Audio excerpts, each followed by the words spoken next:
Hello everyone, welcome to this week's video. So looking at the market straight away, you can see the Vanguard FTSE 100 accumulator over this past week is down 0.73%. The S&P 500 is down 0.68% this week. Gold itself, it's actually up, it's up 5.83, so I think that's because the market's getting a bit jittery now. People are starting to get a little bit afraid, so you can see that with the stock market's going down, but the gold and precious metals and things like that, they start to go up to do so.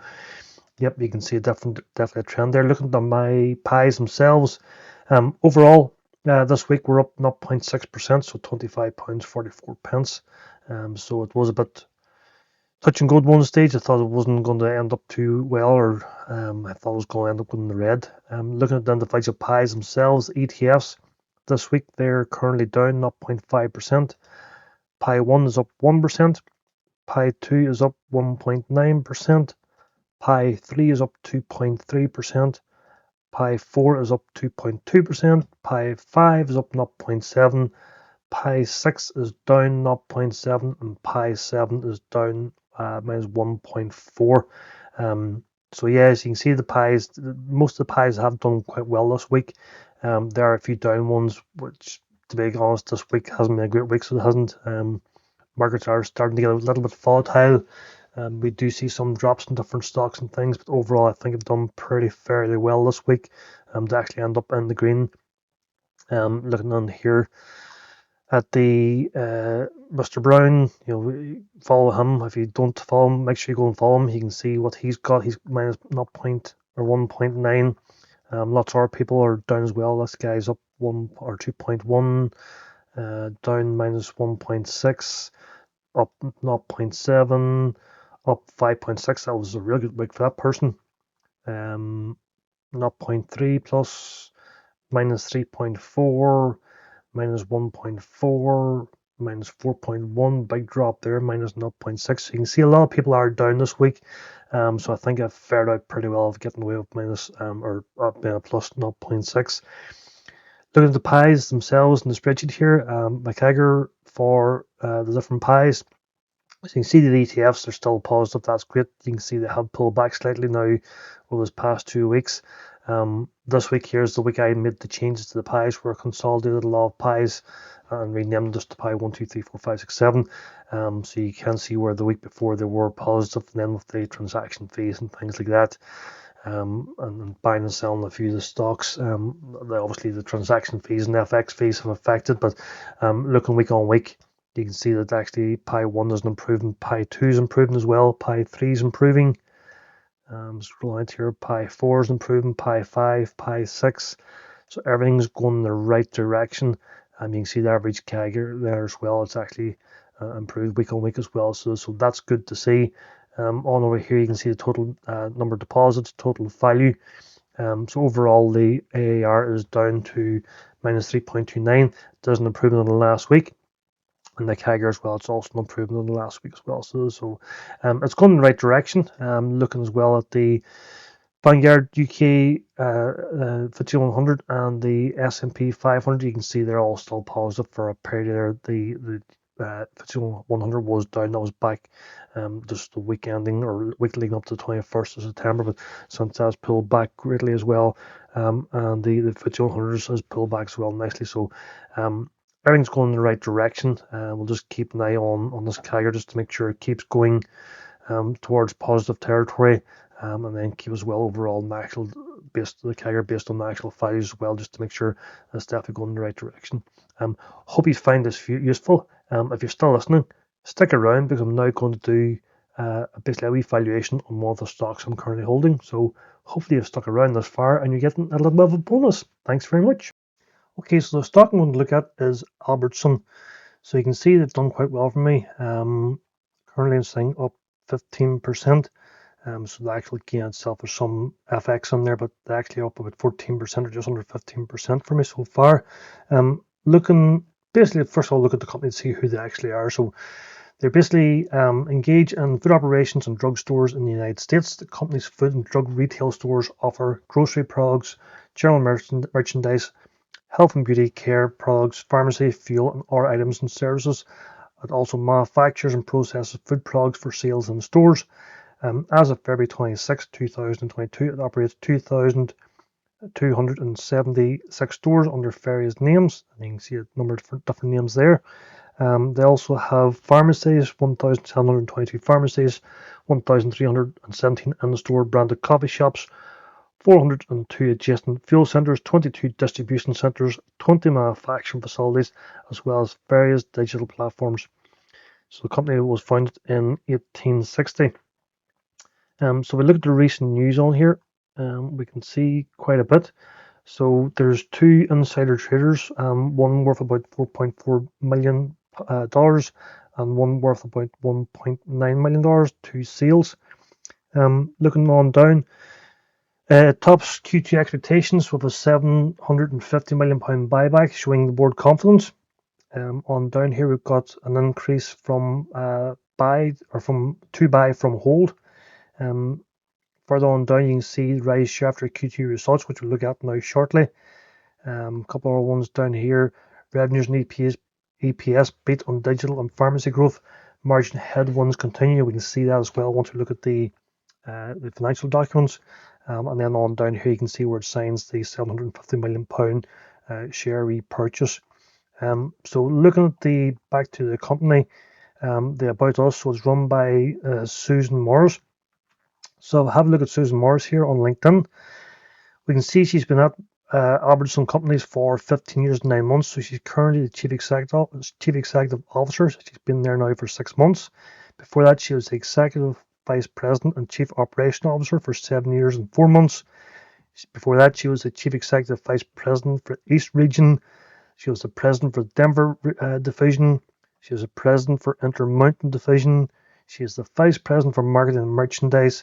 She was a grocery sales manager in the Southwest division. Before that, she was in Supervalue for 3.5 years, or nearly 3.5 years. She was the vice president for sales and merchandising. She was the vice president for customer satisfaction. And before that, she was actually at Albertsons as well she was as the vice president of operations for 2 years and 6 months. So she's now with the company 15 years and 9 months. Chief exec for the past 6 months, so she's been in the company for a long time. So she's someone who knows the company well. She's been through various aspects of the company, of the different divisions and different roles. So she's someone who has a good understanding of the company. If we take a quick look, let's see where we're at here. So looking here just as a quick screener, using my different models. So the ESP, Ben Graham's discounted cash model and dividend discount model. Taking the average of them, you come on about 41 pounds. It shows pounds here, but it's actually dollars. Current price is $19.74. So there's a possible uplift there of about 52%. Taking on the margin of safety, a good buy price is £28.88. Obviously, the current price is below that. And again, I keep saying pound, but it is dollars. The PE ratio at the time I bought this stock, it actually was below 1. So it would have been a good there, but it's shown as now 1.6. Let me see, we'll jump into now the financials. So jump into, first of all, the income statement. So you can see the revenues are rising year on year, but they have started to slow down. You can see the rate of change year on year over this past 2 years dropped from 8% down to 2%, down to 1.5%. The gross profit margin, again, that's also rising, but again, slowly. You can see it's gone from 2.7 down to 1.3, down to 1%. And you can see the gross margin, they're actually percentage-wise is staying roughly the same. Looking down to total operation expenses, it's sitting around the same. There's no big changes there. You can see the main thing, an operation cost is basically general selling. So that's your I shouldn't have clicked on that. That's your marketing and stuff like that there. So basically anything to do with the actual sales, and obviously the nature of the beast with this company. They are a retail company, so there's going to be a lot of advertising and marketing in there to actually get the sales. So you do expect that, so you do. Coming on down then, looking at the net income. Net income has been dropping since about 2022. Has been dropping over this past few years. The last 12 months, It is up slightly compared to last year's results. So we've still 3 months to go, so expecting this to increase. And obviously Christmas is on there. You can see they released their financial reports around February time, so hopefully with the Christmas sales come on, that should increase a bit more, but it has increased over the last year anyway. Looking down to dividends per share, they started paying out in 2021, and it has been rising steadily over that time, and even up to the last 12 months, they actually have increased their dividends per share as well. So they have. The earnings per share, you can see it is starting to decrease here again from 2022. It has been dropping over the past couple of years, but that's expected as part of the slowing revenues that we've seen above. So that's to be expected. But we'll just keep an eye on that just to make sure it doesn't drop any further. But you can see here over the last 12 months, it has just come up slightly up about 5 cents. Jumping across onto the balance sheet. So the first thing I like to look at is the current assets via or based against the current liabilities. So you can see if I just click on that and that, you can see this past couple of years there has been less current assets than current liabilities. So if the company did have to try and clear some of these current liabilities, they would have a bar doing it because they just don't have the assets there, and they're going to have to start liquidating some of their long-term assets to try and get those debts paid off. If we scroll up here, we can have a look at it on the actual screen itself. So you can see back 2016, the total assets for a good few years, up until about 2019, were above the total or the current liabilities. And then in February 2020, you can see liabilities there were still slightly higher. 2021 there was more assets than liabilities, and then from 2022 that sort of flipped on its head. Now one good thing you can see here is the current liabilities are dropping and the current assets are rising as well. So as long as that trend continues of the assets rising and the current liabilities go down, that's not really a big issue. I don't see any concern with that, so don't. Looking at the total assets, total liabilities, total assets, there is more than the liabilities, so that's good to see as well in there. Going on down, the net debt. So you can see the net debt. It is improving, but I would say it probably needs to be monitored. You can see there the past couple of years it has been improving. Over the last 12 months, it has gone back up slightly again.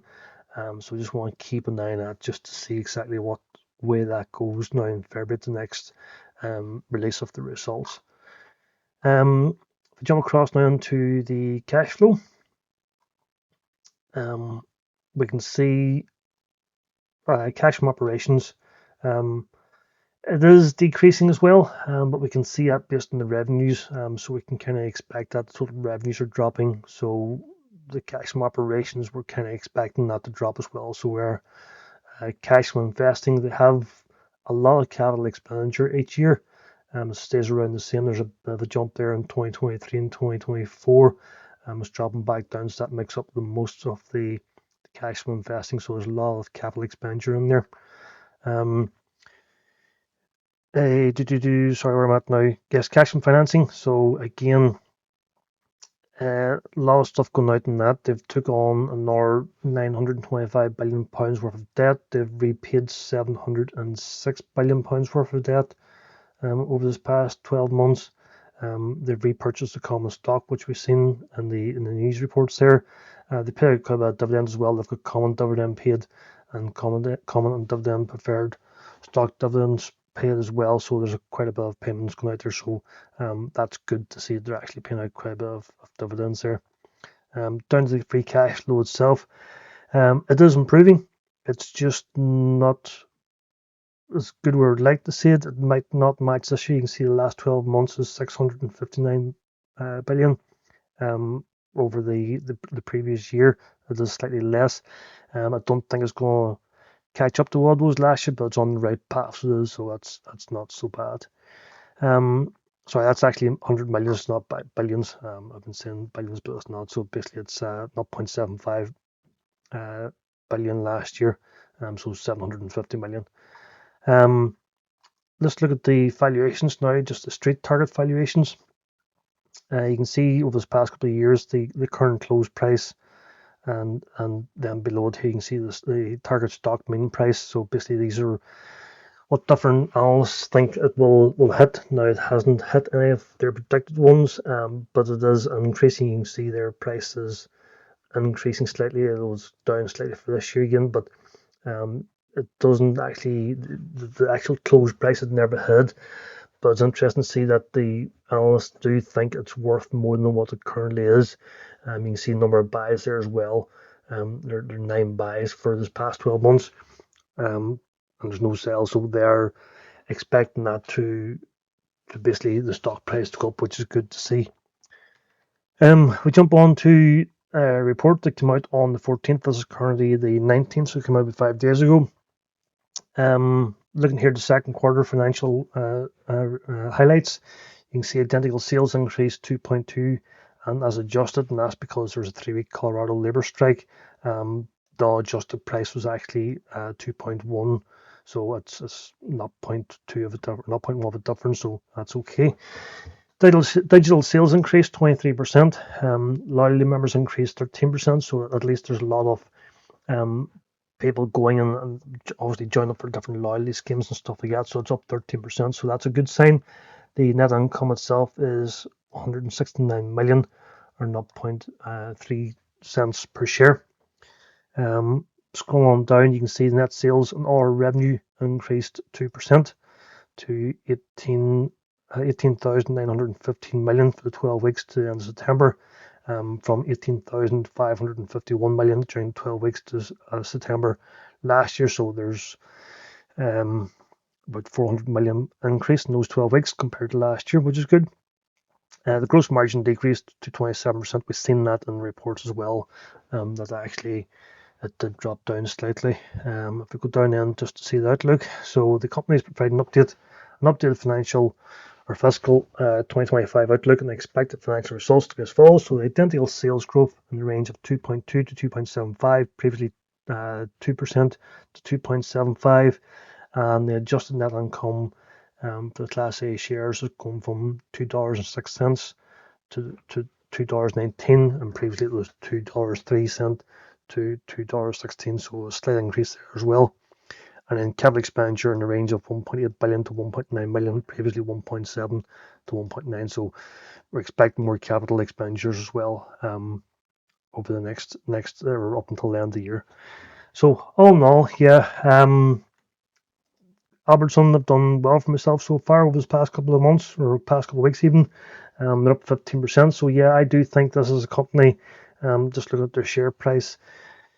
You can see it has dropped down from the heights around 2021 to 2022. It has dropped back down. It has been pretty much steady, but it up there and it's dropped off a good bit. But I do think it's a company worth buying into, and they're a good share price now at the moment to get in and get some shares bought. I do think they're going to increase. It's been increasing pretty well over this past while. I've dropped off a bit there, obviously around October last week. But you know, at the end of the day, I think this is a company with legs on, and I think it can certainly increase. So, yep, that's my 2 cents on Albertson. So, please, if you like this video, hit the like button, hit subscribe, and if you want, stick into the comments if you want to see me to reviewing another stock, and I'll do the same process of what I've done here. Okay, thanks for watching. Bye bye.